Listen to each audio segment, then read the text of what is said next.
Muy buenos días, iglesia. Un placer poder saludarlos esta mañana. Para los que no me conocen, como siempre me parto presentando. Mi nombre es David Restrepo. Asisto acá con mi familia, con mi esposa Carolina y mis hijos. Hace ya bastantes años y es un placer poder estar acá compartiendo de la palabra. Y bueno, la pastora ya empezó el domingo pasado hablando de una nueva serie que es el discipulado. Partió hablando del discipulado. Entonces esta mañana mi idea es continuar con esa serie, continuar hablando del discipulado, que es algo que el Señor puso en el corazón del pastor, que debíamos empezar a trabajar como iglesia, debíamos empezar a conocer, que debemos empezar a recibir, a entender y a entender sobre todo el valor de esto. ¿Qué es lo que debemos entender y por qué existe el discipulado? Entonces, esta mañana vamos a seguir hablando de esto y el título es Ser antes que hacer. Ser antes que hacer. La raíz del discipulado. Ser antes que hacer. Y nos vamos a basar en el libro de Juan, capítulo 15, versículo 1. Versículo 1, del 1 hasta el 8, que me gustaría que lo partamos leyendo. Dice, yo soy la vid verdadera y mi padre es el labrador. Él corta de mí toda rama que no produce fruto y todas las ramas que sí dan fruto para que den aún más. Ustedes ya han sido podados y purificados por el mensaje que les di. Permanezcan en mí y yo permaneceré en ustedes. Pues una rama no puede producir fruto si la cortan de la vid, y ustedes tampoco pueden ser fructíferos a menos que permanezcan en mí. Ciertamente yo soy la vid, ustedes son las ramas. Los que permanecen en mí y yo en ellos producirán mucho fruto, porque separados de mí no pueden hacer nada. El que no permanece en mí desechado como rama inútil y se seca. Es desechado como rama inútil y se seca. Todas esas ramas se juntan en un montón para quemarlas en el fuego. Si ustedes permanecen en mí y mis palabras permanecen en ustedes, pueden pedir lo que quieran y les será concedido. Cuando producen mucho fruto, demuestren que son mis verdaderos discípulos. Eso le da mucha gloria a mi Padre. Amén. Entonces nosotros vivimos actualmente en una cultura que valora profundamente la productividad. Tengo mucho calor acá, estoy sudando. Valora mucha la productividad, lo valora profundamente, ¿cierto? Para los que trabajamos con empleadores, entendemos que tenemos que estar en movimiento o creemos que tenemos que estar en movimiento todo el día, en todo momento, todo el rato. Creemos que para salir adelante, para ver fruto en nuestra vida, tenemos que estar siempre activos. Siempre haciendo algo, siempre buscando algo. Creemos que ahí está el sinónimo del progreso. Si estamos ocupados, sentimos que estamos cumpliendo, ¿cierto? Y esa es la lógica que sin darnos cuenta la hemos trasladado muchas veces también a nuestra vida cristiana. El estar moviendo, el andar haciendo algo, el andar buscando la bendición. Y siempre con afán. Siempre con un propio afán muchas veces. E inevitablemente en este ritmo vertiginoso a veces, perdemos los que son las raíces de nosotros, las raíces de nuestras vidas, nuestros principios, nuestros cimientos, donde nos afirmamos. Pensamos que mientras hagamos cosas para Dios, estamos bien con Dios. Sin embargo, Jesús nunca midió la vida espiritual por la cantidad de actividad que hacemos, por la cantidad de cosas, por cuánto movimiento, en cuántas actividades estamos. Sino la palabra dice que lo mide por la calidad del fruto, por la calidad del fruto. Por eso Juan, en el capítulo 15, en el versículo que acabamos de leer, nos dice salga y produzcan, salga y hagan, salgan y muévanse. Y mientras más hagan, mientras más se muevan, mientras más estén activos, más los voy a destacar, más los voy a querer, más los voy a exaltar. mejor va a ser su vida espiritual. Al contrario, dice, permanezcan en mí. Como primero que todo, permanezcan en mí. Y hoy necesitamos escuchar esto con atención. Escuchar esto con atención.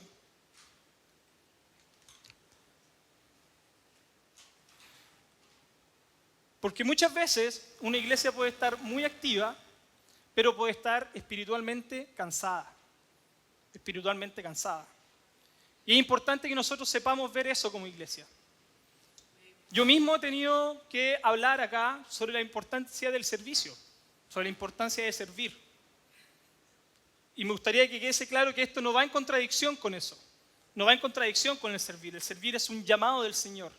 Es una motivación, es algo que quiere que hagamos. Pero nunca debemos dejar de entender qué es eso, que es un servicio y que es un llamado, que viene del Señor, que viene del arraigo con Él. Entonces no podemos creer que por mucho que hagamos, por mucho que nos movamos, eso va a justificar o eso va a subvencionar el hecho de que debemos permanecer con Dios, el hecho de que debemos estar conectados con Él. Y podemos pensar esto en un sentido como el matrimonio, para los que estamos casados y llevamos muchos años de matrimonio.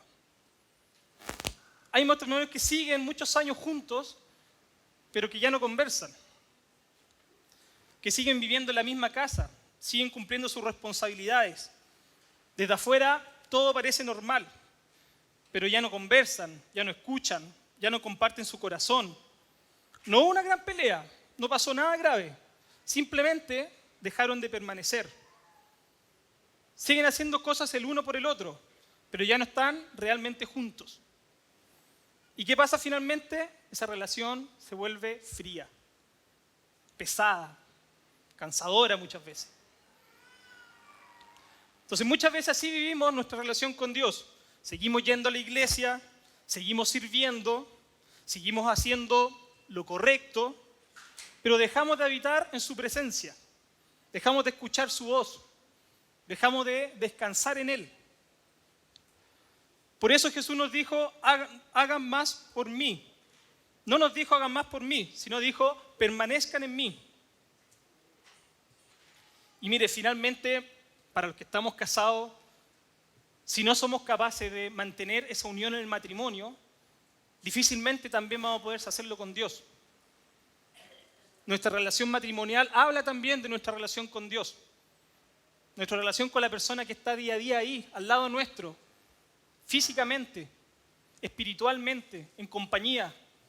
Si no somos capaces de mantener la conexión en esa relación, si no somos capaces de mantenernos escuchando, preocupándonos, dedicándole tiempo, créame que difícilmente va a poder también tener esa relación y ese grado de comunión con Dios.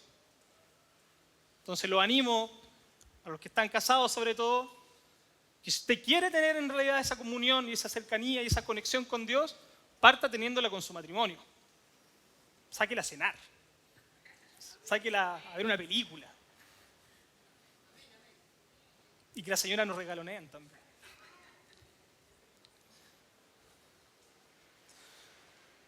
Porque finalmente el fruto no nace del cumplimiento, nace de la relación viva. Y cuando la relación se enfría, el servicio se vuelve obligación y el gozo, ¿qué pasa? Se apaga. Entonces Jesús hoy día no viene a retarnos, nos viene a hacer un llamado, no nos viene a hacer un llamado de atención, viene a llamarnos de vuelta a la comunión con Él. Antes de pedirnos fruto, Jesús nos pide cercanía. Y Jesús define dónde nace el fruto. Jesús nos dice de la palabra dónde nace el fruto. Juan 15, desde el versículo 1 dice, yo soy la vid verdadera y mi Padre es el labrador. Y después en el 5 dice, y el que permanece en mí y yo en él, este lleva mucho fruto. El que permanece en mí y yo en él. Entonces cuando hablamos de la vid, ¿en qué pensamos? ¿En qué pensamos? En las uvas, ¿cierto? Y hay una imagen ahí que si me pueden ayudar a compartir. Estamos usando nuestro medio audiovisual. ¿Ah? Después viene la película. Y aquí hay una imagen de una estructura, digamos, de uvas que viene sostenida de un pámpano, y ese pámpano de la vid. Podemos decir que es como un parrón. Y en esta analogía que dice la palabra, dice Jesús es la vid. O sea, Jesús es ese tronco grueso que sostiene. Es eso que nos afirma. Y gracias a esa conexión que tiene el pámpano con él, ¿qué pasa? Aparece el fruto, aparecen las uvas. Entonces esto es gráficamente lo que nos está diciendo la palabra. Y me parece que es bueno poder verlo también en una imagen. Nosotros somos el pámpano, ¿cierto? Somos esa rama pequeña de donde nace el fruto. Pero esa rama no puede tener fruto si no es afirmada de la vid, que es Jesús. Solo por eso nosotros podemos tener fruto a través del Espíritu Santo. El Espíritu Santo es quien produce el fruto. ¿Y qué dice además? Que Dios es el labrador. Dios es el labrador. Dios es quien poda toda estructura. Dios es el que le da forma. Dios es el que nos configura. Dios es el que trabaja sobre esto. Nosotros permanecemos conectados a la vid. Y el que le da forma, el que lo perfecciona, el que lo trabaja, el que lo mantiene, es Jesús. O sea, es Dios. Que Dios es el labrador.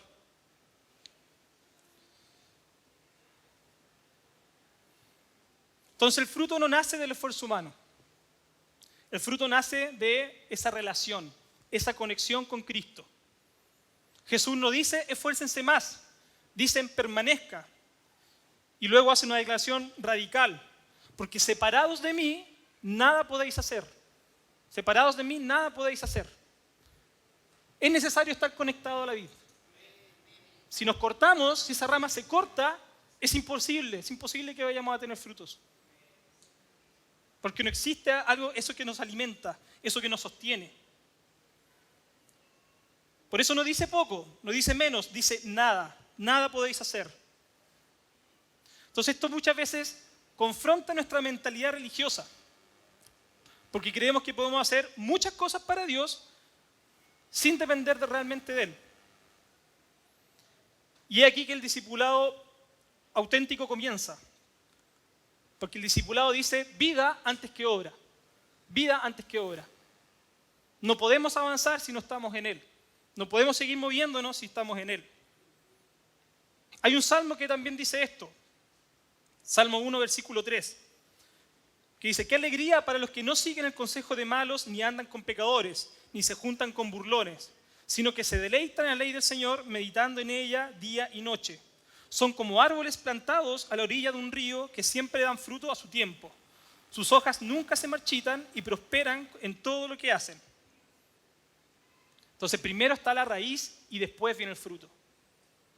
Porque tenemos que ser como árboles plantados a la orilla de un río, con raíces firmes, con raíces que están arraigadas, con raíces que se alimentan. Y solo así daremos fruto en su tiempo. No se marchitarán nuestras hojas y prosperaremos en todo lo que hacemos.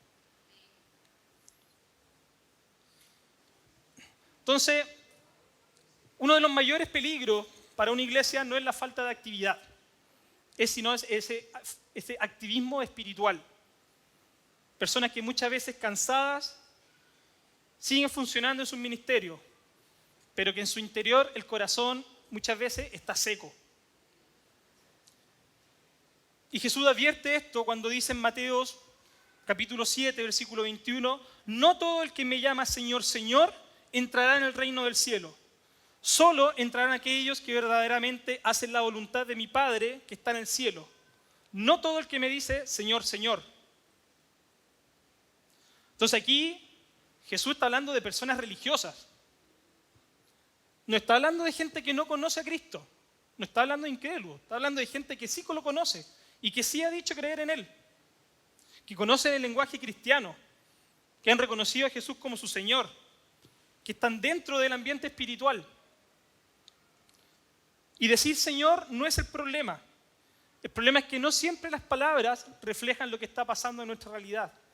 No siempre las palabras reflejan lo que está pasando en nuestro interior. Entonces Jesús está demostrando aquí que se puede confesar con la boca, pero vivir desde una obediencia genuina. Se puede confesar con la boca, pero no vivir desde una obediencia genuina.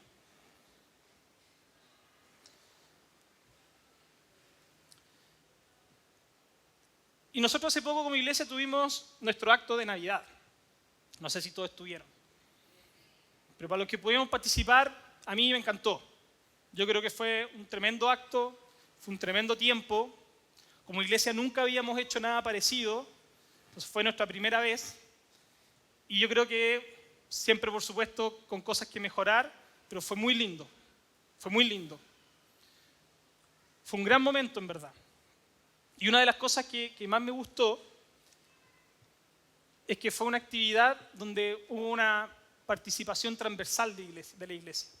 Hubo una participación general. Desde Lucas con la Ignacia, la Anita, hasta la Tita, cantando en el escenario. Y en verdad fue maravilloso. Fue maravilloso y yo creo que nunca habíamos hecho, o yo quizás nunca había visto algo así que hayamos podido hacer como iglesia y fue una bendición. Y el hecho de que haya habido esa transversalidad habla de que nosotros como iglesia tuvimos ese llamado y esas ganas de servir, esas ganas de hacer algo. Y lo bonito es que, como fue transversal, se pudo distribuir bien las tareas y todos pudimos trabajar en un propósito en común. Y vinieron personas de afuera, muchas visitas, que pudieron ver eso, que pudieron ver ese resultado. Y eso es lo que Dios nos llama como iglesia, a poder trabajar de manera transversal. Y eso es cuando nosotros, es lo que hacemos y lo que nosotros incentivamos cuando hablamos del servicio. Porque cuando tenemos grupos chicos y donde son siempre los mismos trabajando y haciendo cosas, mientras otros son espectadores solamente y no se involucran, no se motivan a ser parte, pasa ese cansancio espiritual, pasa esa desconexión, que inevitablemente personas que se ven sobrepasadas en su activismo, sobrepasadas en sus tareas, en sus responsabilidades y que se mantienen día a día un largo tiempo, muchas veces eso pasa la cuenta. Y es por eso que como iglesia es importante que tengamos una línea general donde todos entendamos la importancia de servir, la importancia también de irnos traspasando responsabilidades, delegando responsabilidades. Y eso es lo que pasó en el acto de Navidad, y que fue muy bonito y que trajo muy lindos resultados.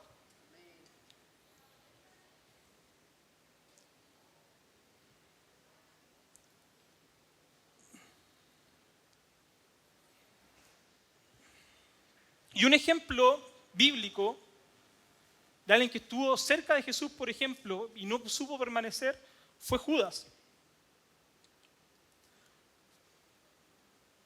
Judas fue alguien que caminó con Jesús, fue alguien que escuchó las enseñanzas, fue alguien que vio los milagros de Jesús.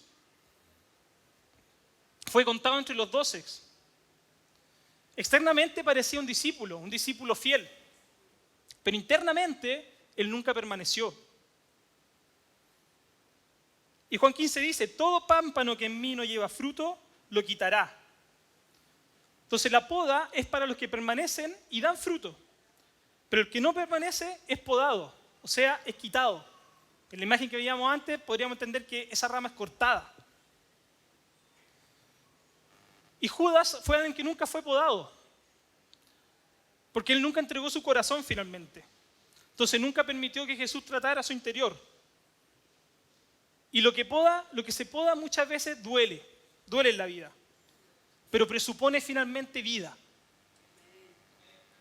Mientras que Judas, cuando lo vemos o lo leemos en la historia de la época de Jesús, no fue podado porque finalmente no había una comunión viva.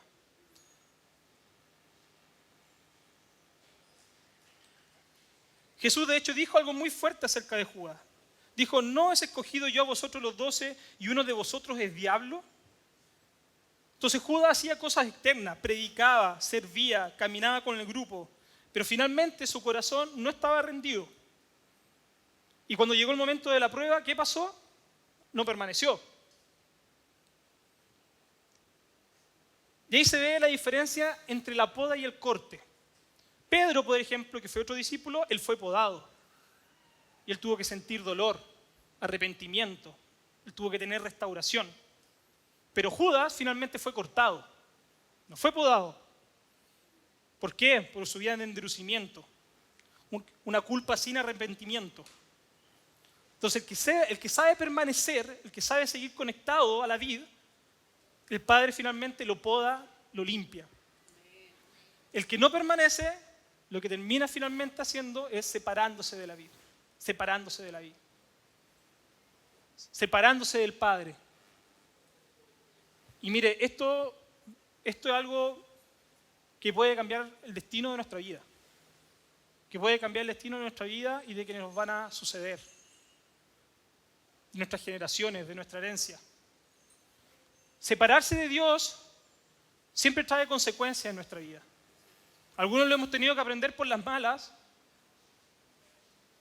y otros por las no tan malas, pero siempre hay una consecuencia. Separarse de Dios es un impacto. Cuando uno se quiebra esa relación con Dios, cuando uno decide dejar de estar desconectado de Él, créanme que lo va a entender y lo va a ver y lo va a sentir. Cuando nuestra vida espiritual se congela, cuando nuestra vida espiritual no sé si la palabra se muere, pero queda detenida, eso se nota, eso se ve. Eso termina impactando nuestra vida y déjeme decirle como testimonio que eso es inevitable. Eso es inevitable. Desconectarse de Dios, una vez que nosotros hemos estado conectados con Él y hemos podido conocer de Él, hemos podido aprender de Él, créame que va a notar la diferencia. Créame que su vida lo va a ver, lo va a resentir. Entonces no es algo menor, no es algo menor lo que está diciendo la palabra ahí.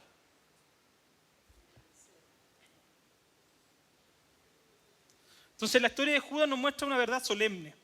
Se puede estar cerca de Jesús sin estar unido a Jesús. Se puede servir en el ministerio, se puede tener responsabilidades, tener un fruto aparente y aún así no permanecer.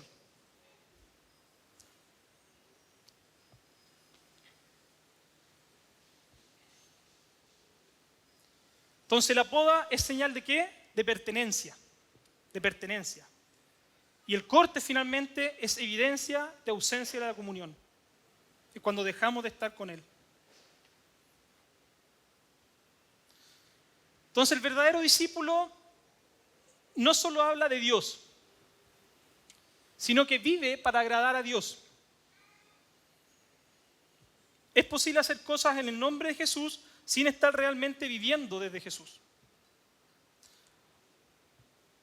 Pablo también enfrenta esta tentación cuando escribe en Colosenses, capítulo 2, versículo 6. Por lo tanto, de la manera que recibieron a Cristo Jesús como Señor, ahora deben seguir sus pasos. Arráiguense profundamente en Él y edifiquen toda la vida sobre Él.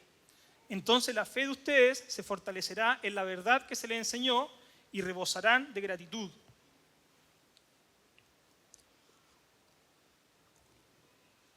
Entonces, noten el orden aquí. Primero habla de recibir. Habla de recibir. Después habla de seguir sus pasos, o sea, de andar. Y después habla de arraigarse. Arraíguense profundamente en Él y edifiquen toda la vida sobre Él. Entonces la fe de ustedes se fortalecerá en la verdad que se les enseñó y rebosarán de gratitud. Entonces no podemos andar en Cristo si no estamos primero arraigados en Él o antes arraigados en Él. Muchas veces el activismo nos hace sentir útiles. Creemos que eso es lo que Cristo quiere de nosotros. Pero finalmente solo la comunión con Cristo, solo ese arraigo, hace que nosotros seamos fructíferos.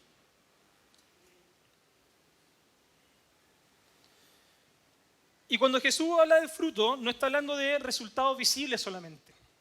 Está hablando de ese carácter transformador. Vamos a Gálatas.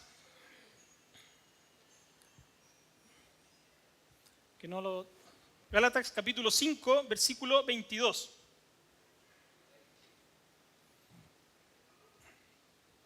capítulo 5, versículo 22, que dice: mas el fruto del Espíritu es amor, gozo, paz, paciencia, benignidad, bondad, fe, mansedumbre, templanza. Contra tales cosas no hay ley.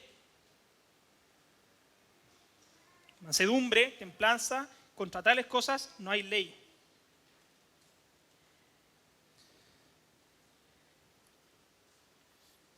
Y aquí hay una... ¿Podemos ver el versículo 22? Aquí hay un detalle gramatical importante. Ya que no es que estemos dando clases de lenguaje. Pero aquí hay un detalle no menor. Dice, más el fruto del Espíritu, más el fruto del Espíritu. No dice los frutos. No está hablando en plural. Dice, más el fruto del Espíritu. Y esto no es un error. No es que hay un problema de redacción aquí. Dice el fruto y enumera un set de frutos, digamos.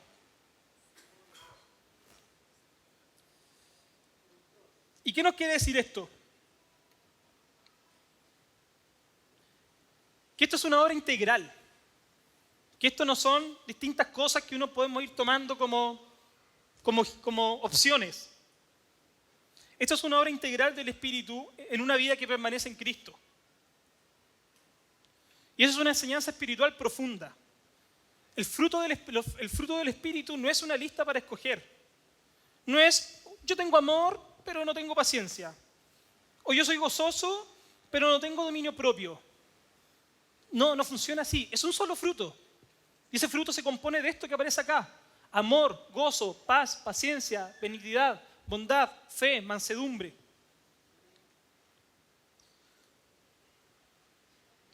Entonces es importante que entendamos que el fruto es uno solo, porque es la obra completa del Espíritu Santo formando el carácter de Cristo en nosotros. Y esa obra es ese fruto del que habla este versículo. Y esto no es algo que fabricamos, no es algo que imitamos. Esto es algo que crece cuando nosotros permanecemos en Cristo. Este fruto de que habla en Gálatas solo puede crecer, solo puede aparecer si es que nosotros estamos conectados a la vid. Conectados a la vid. Porque no nos olvidemos que nosotros somos el pámpano. Pero la única forma de que el pámpano dé fruto es conectado a la vid. ¿Y cuál fruto? Este fruto.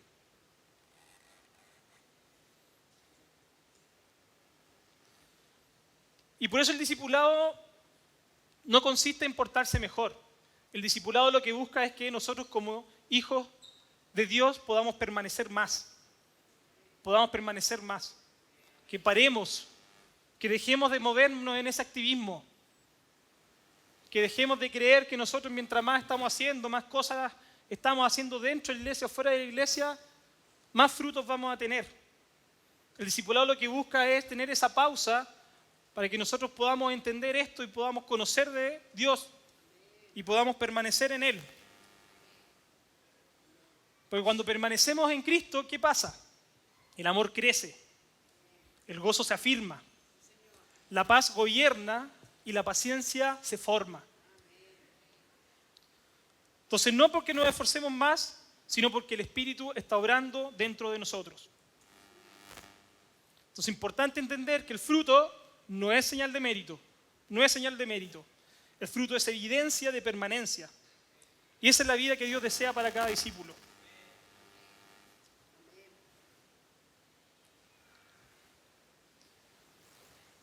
Entonces, el discipulado no consiste en portarse mejor, sino que consiste en vivir conectados a Cristo, para que el Espíritu forme en nosotros el carácter de Jesús. Por eso el Padre, como buen labrador, ¿qué hace? Nos poda, nos configura. De nuevo, Juan 15 dice, yo soy la vid verdadera, mi Padre es el labrador. Él corta de mí toda rama que no produce fruto y poda las ramas que sí dan fruto para que den aún más. Ustedes ya han sido podados y purificados por el mensaje que le di. Entonces la poda muchas veces duele, pero finalmente nos da vida. Y el discipulado verdadero, ¿qué hace? Acepta esa poda. Acepta eso, acepta ese Padre, ese Dios labrador. Porque nosotros confiamos en ese labrador.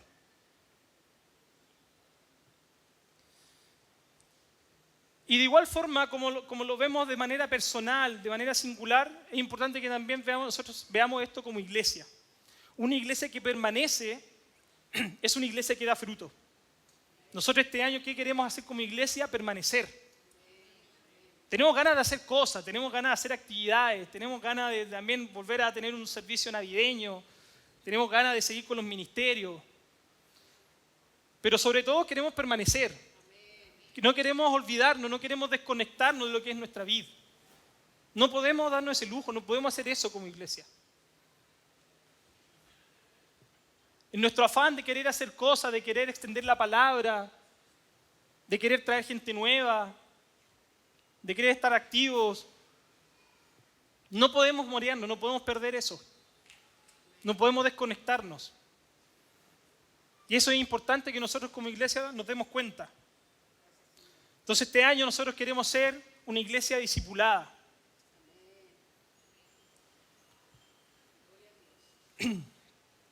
No queremos una iglesia simplemente ocupada, sino que queremos una iglesia más arraigada a Cristo, más dependiente del Espíritu, transformada en su carácter.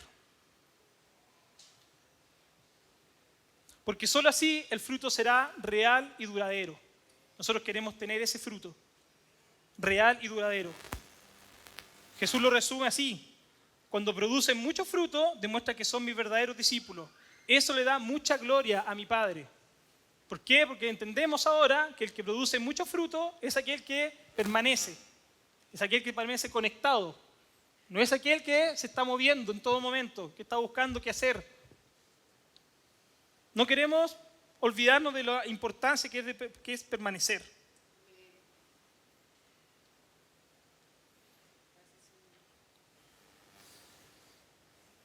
Entonces, no es que tengamos más actividades, no es que estemos siempre más ocupados, sino que es la importancia de este mensaje que nuestra vida pueda reflejar a Cristo. Por eso el llamado de hoy no es un haz más, muévete más, levántate más. Lo que estamos buscando primero es permanecer en esa comunión, estar conectados, permanecer en la palabra, permanecer en la oración, permanecer finalmente en Cristo.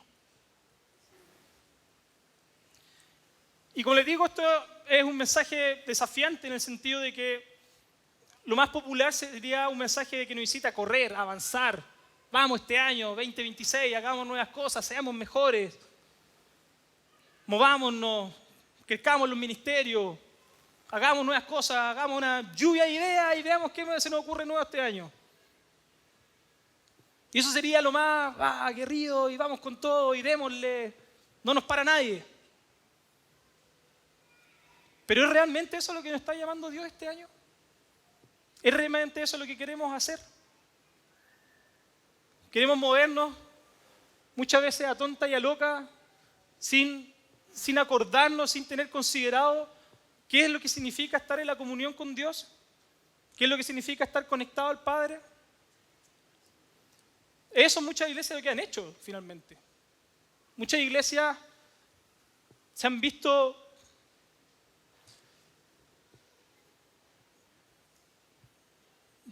¿cuál es la palabra? Mareadas quizás con esto del crecimiento, de la popularidad, de estar en las redes sociales, de aparecer en videos, estadios llenos.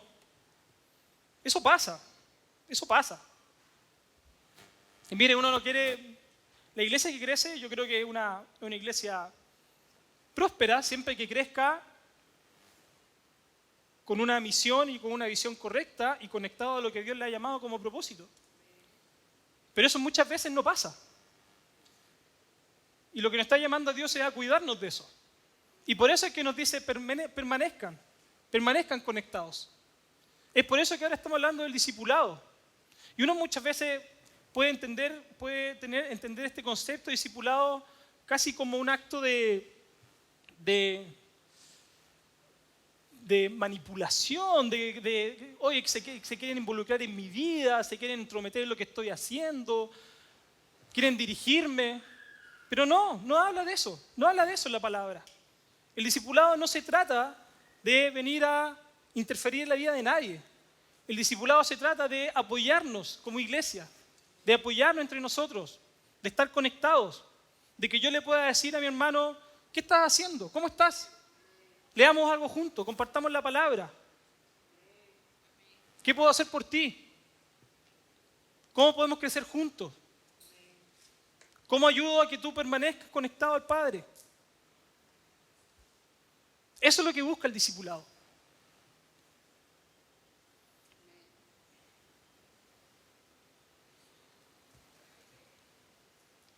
Entonces, este mensaje no nos empuja a correr, sino a detenernos, a revisar nuestras raíces, a preguntarnos dónde estamos viviendo nuestra fe. Jesús no nos llamó primero a producir frutos, nos llamó primero a permanecer en Él. Y si me pueden ayudar los servidores con las copas.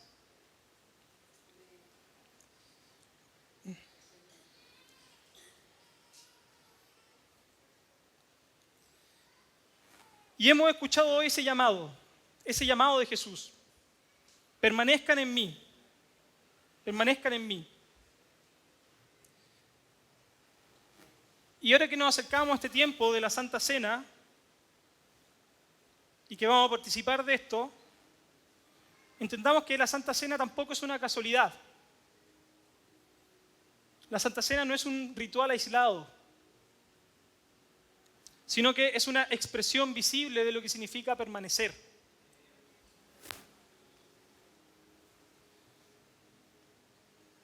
Porque la pregunta es, ¿cómo permanecemos en Él? Podemos permanecer, por ejemplo, recordando su obra. Podemos permanecer reconociendo nuestra dependencia. Podemos permanecer renovando nuestra comunión con Él.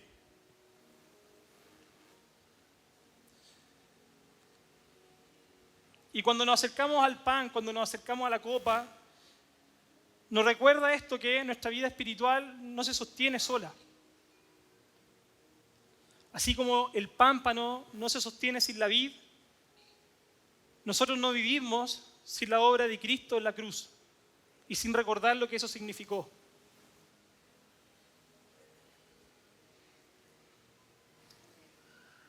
Entonces, parte de participar en la Santa Cena es tener ese objetivo de permanecer conectados con Dios, de permanecer en Él, de recordar lo que fue su sacrificio.